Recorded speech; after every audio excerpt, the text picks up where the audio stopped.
Oke, kita ketemu lagi. Nah, kali ini kita mau ngobrolin sesuatu yang ya pastinya udah akrab banget buat kita semua. Puasa. Tapi, tunggu dulu. Kita nggak akan bahas yang itu-itu aja. Kita bakal lihat puasa dari kacamata yang beda banget. Sebagai sebuah perjalanan spiritual yang wow, dalam banget. Coba deh kita mulai dari pertanyaan yang paling mendasar. Waktu kita nahan lapar dan haus seharian penuh, sebenarnya buat apa sih? Apa cuma biar ya udah kewajiban selesai? Atau jangan-jangan ada sesuatu yang jauh lebih besar di baliknya? Nah, di sini nih mulai menarik. Materi kita kali ini membingkai ulang puasa bukan sebagai beban, tapi sebagai sebuah perjalanan ruhani. Bayangin deh, sebuah pendakian yang sadar menuju kesadaran ilahi. Wah, kalau ngelihatnya kayak gini, perspektif kita langsung berubah total kan? Oke, jadi perjalanan ini tuh punya 4 tingkatan. 4 jenjang pendakian lah. Anggap aja ini peta kita ya. Kita mulai dari yang paling dasar, syariat. Terus kita naik ke torikat, lanjut lagi ke hakikat, dan puncaknya adalah marifat. Oke, yuk kita mulai pendakiannya. Oke, kita mulai dari dasar. Sama kayak pendakian manapun kan. Semua itu dimulai dari langkah pertama, dari fondasi yang disiplin. Nah, 2 tingkatan awal ini semua tentang membangun fondasi yang kokoh buat perjalanan batin kita. Oke, tingkat pertama puasa syariat.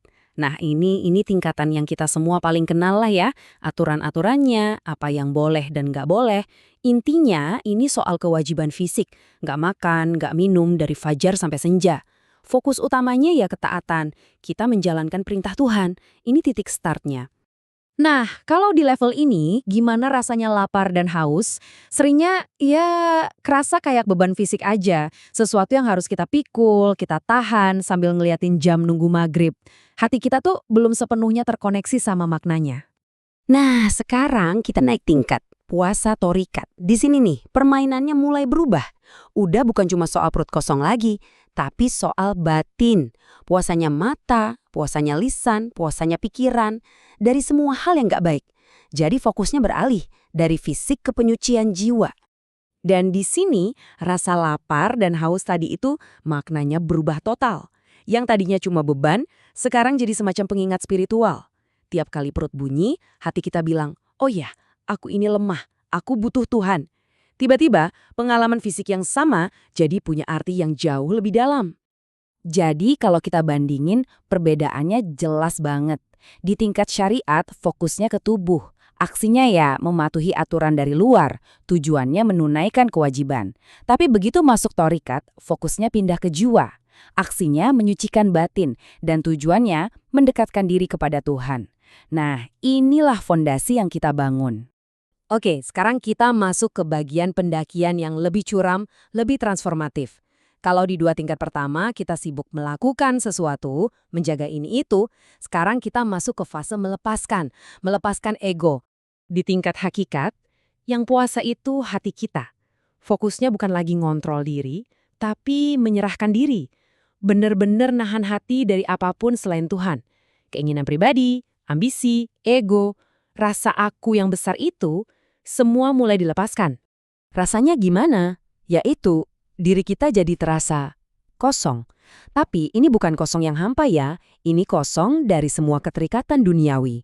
Dan justru karena kosong itulah tercipta sebuah ruang yang siap untuk diisi oleh kehadirannya. Dan inilah puncaknya, makrifat. Di sini, konsep aku yang sedang berpuasa itu seolah-olah lenyap, hilang. Udah nggak ada lagi kesadaran saya sedang berpuasa.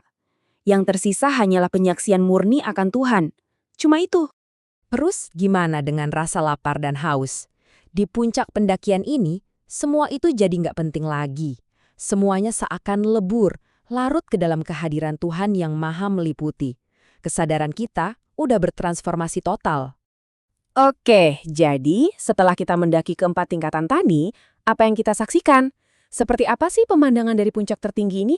Nah, rangkuman perjalanan ini bisa kita lihat di sini, progresi kesadaran kita. Mulai dari aku berpuasa, bergeser menjadi aku butuh Tuhan, lalu lebih dalam lagi, tidak ada apapun selain Tuhan, sampai ke puncaknya yang ada hanya Tuhan. Coba deh renungkan sejenak, perjalanan yang luar biasa ya. Dan pada akhirnya, inilah kesimpulan utamanya. Tujuan sejati puasa itu ternyata bukan soal perut yang kosong, sama sekali bukan. Tapi justru sebaliknya, soal hati yang penuh dan hadir, penuh dengan kesadaran akan Dia. Dan bahasan kita kali ini meninggalkan satu pertanyaan penting untuk kita renungkan. Kalau puasa saja bisa menjadi sebuah perjalanan pendakian spiritual, lalu bagaimana dengan aktivitas kita yang lain? Sholat kita, pekerjaan kita, bahkan cara kita berinteraksi dengan orang lain. Bisakah semua itu kita ubah juga menjadi sebuah pendakian menuju kesadaran yang lebih tinggi? Nah, itu pertanyaan buat kita semua.